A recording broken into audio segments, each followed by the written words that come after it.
Introductions, everybody knows. Okay. I don't think we need introductions because everybody knows each other. So on the agenda is the approval of the minutes from November 14th. So have you all had a chance to look at those minutes? And if there are no additions or corrections or anything, I'd entertain a motion that we accept the minutes as presented. So moved. Is there a second? Henry, and I think Henry seconded it. Okay, all those in favor? Aye. Okay, opposed? I said I was in favor, but I have to abstain because I wasn't here. So I'm going to abstain. Okay, Katie, you're up. Human Services. Oh, no, Allison. Human Services report. Ethel, I feel like I haven't seen you in so long. We were in so many meetings together usually. So hi everybody, Allison Maynard, Director of Human Services. I don't think Henry and I have met before. So I replaced Pat Schneider almost a year ago, believe it or not. I can't quite believe it. But so we just wrapped up the Season of Giving campaign, which was very successful. We did it slightly differently this year, where we put out an appeal to everybody in the community that was on our donor list and then put it out online. Really asking for support of all the programs that we run throughout the year. So Campership, Back to School, Neighbors Helping Neighbors. So we had a really tremendous response for the community, bringing over $10,000 in cash donations to help support our programs throughout the year. We had 47 families participate in our toy program. Thank you, Trooper Fillion, and all of you services, and for the record, Sarah Dufresne, everybody who was helpful in making that program a success. So there was a total of 128 children, 47 families that participated. So that was great. We have filled the position of program assistant over at the senior center. So that had been vacant for quite a while. Jordan had been in that position previously, went out on maternity leave. And so finally that position is now filled. So Brianka Saylor started with us last week. So that's great. We're finalizing our decision on the senior center supervisor. So I hope to have that wrapped up very shortly. So that position is still vacant. And then we are just heading into budget season, which I've, spammed Katie's inbox with several requests today. But it's already that time. So we're really, taking a look. This will be my first time really making the budget my own. So I'm excited to just kind of take a deep dive on it, look at everything with fresh perspective, looking at priority areas and being really intentional about our goal setting for FY25. That's all I got today. Oh, Ethel, you're muted.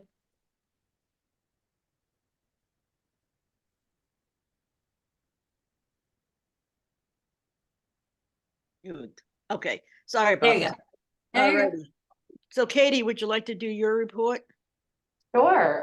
So our updates from November and December from Youth Services is we have kind of taken our big programs that revolve around the Yukon Volunteers, and they have like their midwinter pause. So all of those services wrapped up that first week of December. So Cope and Big Friend. And then we'll be getting restarted with those late February after the Yukon Volunteer Recruitment Fair, and we reorient our next batch of volunteers. In terms of our other programs that are kind of not attached to Yukon, Tiger Strong has been going Tiger Strong. That recruitment's been really great. I got to actually help out one of the afternoons and do some adventure-based stuff with the kids in the hallway, and we were loud and boisterous, and it was great. The kids had to work together. And so that's been a wonderful new addition to our program schedule this year for the 3rd and 4th grade and the after-school programs. And that's a program that Robin Kramer is lead on and has support from our intern as well as Maren Jelly. We also have continued to run Mansfield Youth Pride and Mansfield Mustangs in the middle school after school club time. A lot of the Monday after school programs have some service impacts just related to the calendar with holidays and things like that. So, the numbers get a little low, and they also tend to get a little bit lower during the club changeover time, because we do sometimes have kids who sign up for a different club to join on a Monday, or when there's kind of that gap between clubs. sometimes, kids and parents aren't always reliably looking at their emails of, oh, yes, these things are still running, even though there's the kind of gap in the middle school offerings. But those have been going strong and been going good. We'll continue to kind of evaluate, how those programs are running, since this is the first year that we've been doing Mustangs as part of the after-school program. But, certainly we know Mustangs will be a very big success in the summer, because it always is. We are getting ready as a team to start looking at what our summer programs are going to entail, as well as what our theme for volunteer recognition is going to be for those, big programs where we invite the UConn volunteers, we invite you guys as advisory board members, we invite our diversion team members to come and just appreciate you guys for all the work that happens throughout the year.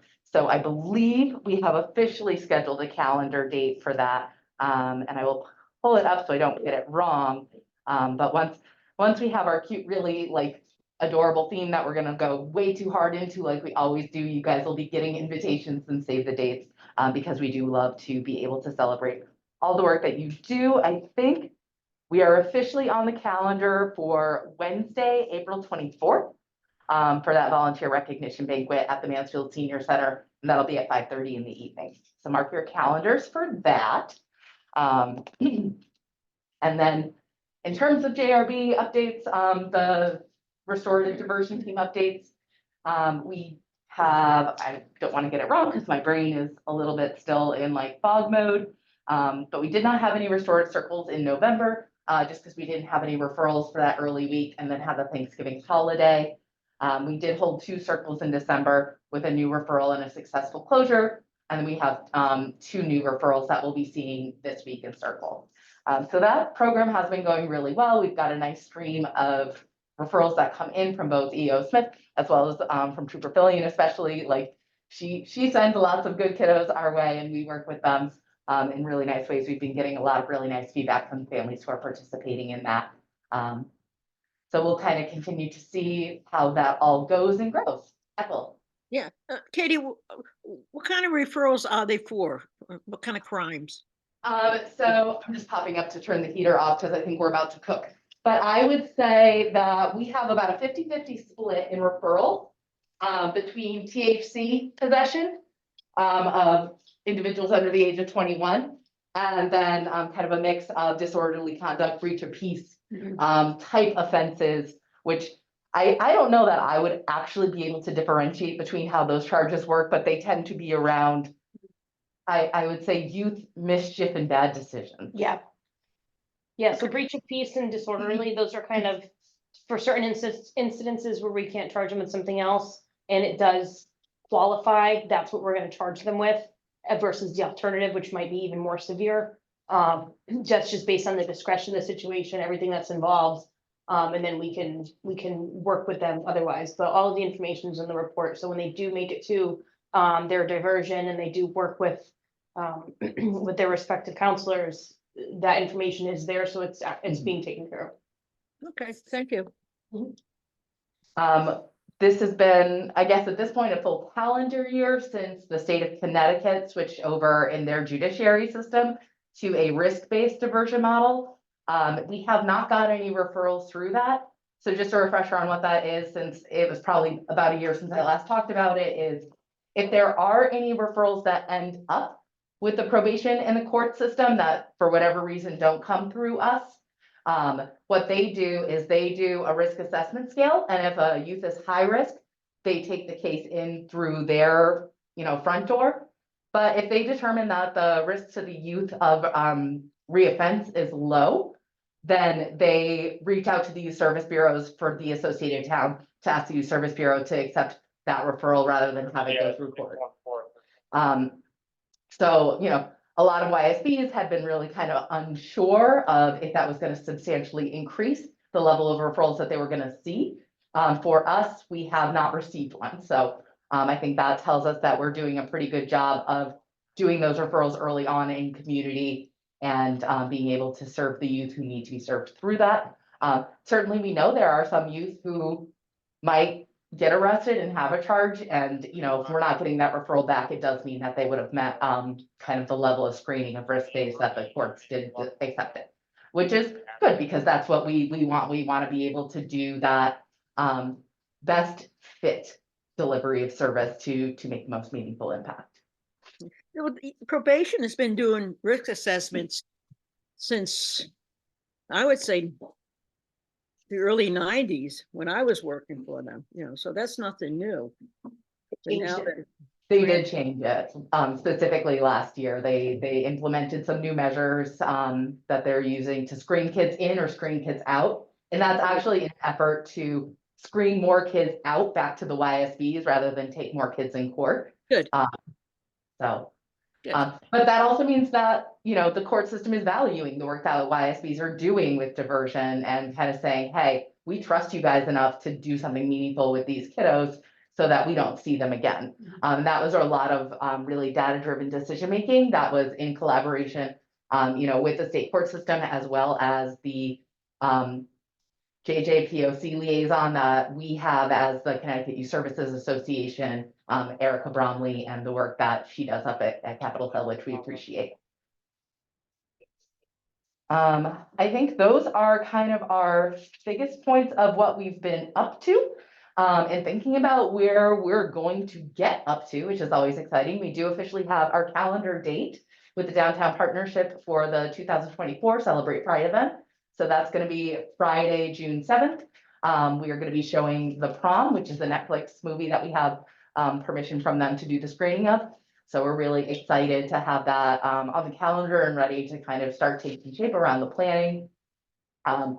We did just get an update from PFLAG Colin Mansfield that they have grant funding this year that's going to help support some of the youth that we're connected to in going to their annual skate event, which is going to be Super Bowl Sunday. So it's February 11th at Ronald, and this year they're doing the theme of Barbie, and like I'm so here for it. Like it's gonna be amazing. Like and the kids are gonna be into it because like when we took the outdoor adventure program to Barbie, when we got rained out, like they all showed up in their pink and they were ready for it. So I think they've hit the theme out of the park this year, and I'm so excited for that.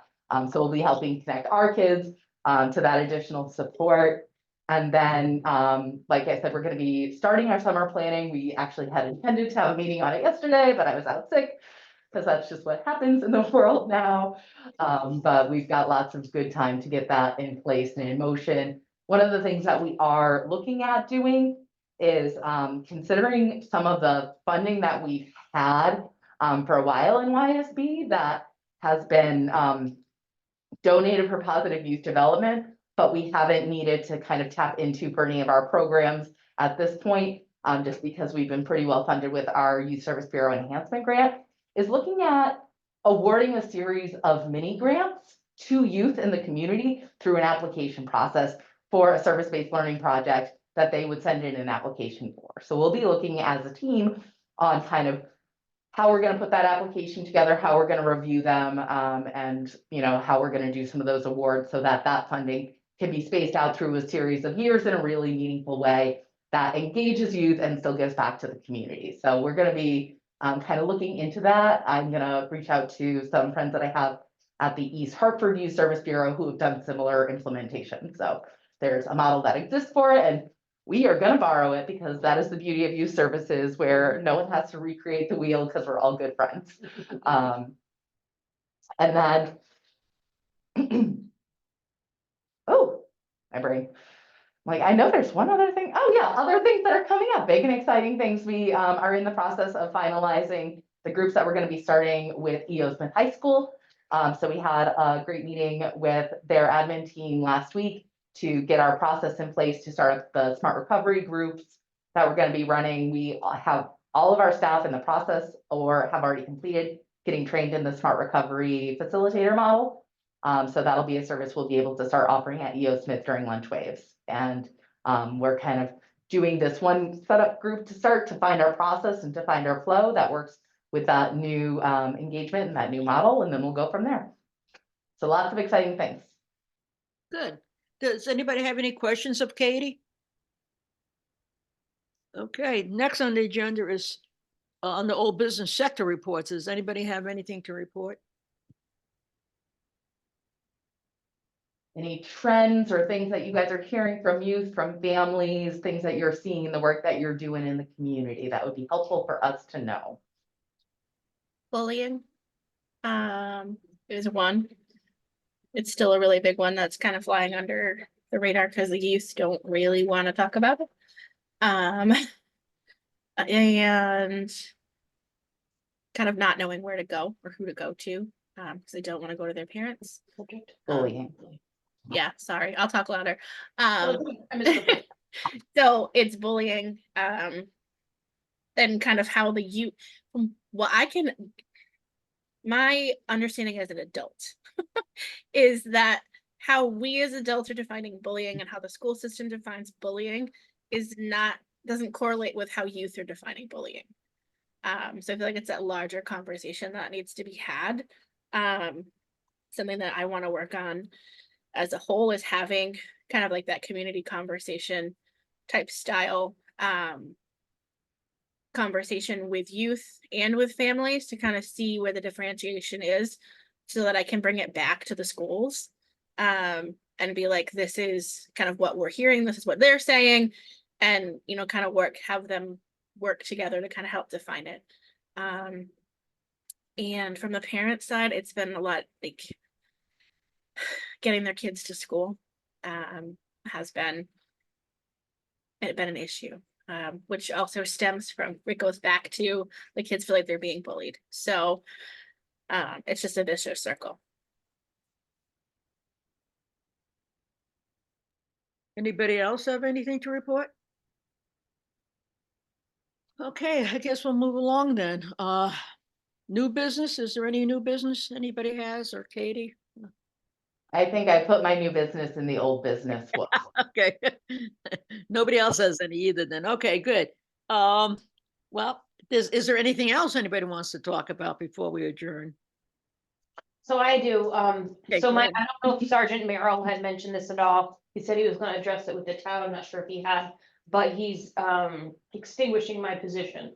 So I'm not gonna be an admin scheduled Monday through Friday for the community as a community liaison and the school liaison. I will continue to work day shift, however, I'm gonna be on patrol. To clarify, I'm actually on patrol now, which is part of the issue. So I was Monday through Friday, day shifts that I can work with the community, work with the schools. However, I'm still on patrol. So if there's an incident that arises, a car accident, investigation, I'm closest, I'm next, I'm up in line. I have to do that as well as the social part of it, all of the meetings and things like that. So it's way too much for one person. So what he's doing is he's going to, I'm gonna continue to be on the Youth Service Advisory Board. I'm also gonna continue to be on the diversion team. And I'm still the DARE officer and I'll be teaching DARE. However, when it comes to the community events, that's gonna be split up between the department. And I might not always be the same person that's gonna be going to the schools and such. So my schedule is gonna change to a 5-3 rotation. So my days off are constantly gonna change. So I may or may not be available at all times. And that's part of that. So that's gonna take effect. I believe it's February 2nd is when that's gonna take effect. I'm no longer in that position now. My schedule remains the admin Monday through Friday, but it's gonna change in February. Okay. I just wanted to address that for. Why did everyone. they make the switch? Hmm? Why are they changing? your Why are they? position? Yeah. Because it's too much for one person. Oh, okay, And it's honestly, it's extremely stressful. It was extremely stressful for me. okay, To be on patrol, and to be doing everything else. right. So it was hard, so we'll see. Maybe it'll come back in the future. But as for now, we're gonna put it on hold, I guess. So I don't know if he's addressed that with the town yet. Okay. But my change is gonna take effect before this happens, before our next meeting, so I want to address it with you now. Okay, thank you. I'm glad you can stay on the board. Yeah. That's And good. with the diversion team too, I know having you Yes. been really awesome and you getting to be able to train in restorative justice and Yep. diversion has been great. So. Yeah, no, I like it. I was devastated, but I understand exactly where it's coming from, and I do feel like there's a little bit of weight lifted off my shoulders, and I could be a better trooper because of it, so. Okay, good. We like that. Yeah, that's great. Does anybody else have anything? Well, okay, there's an opportunity for public comment, but we don't have any from the public, so if there's nothing else, I'll entertain an adjournment motion that we adjourn. Move to adjourn. Okay, Second. thanks. Can I have a second? All right. Okay. Well, thank you guys for coming out to meet today. I apologize again for the last minute cancellation last week. And we will see you guys next February 13th. Sounds good. Thank you, everybody. All right. Take thank care, you. everyone.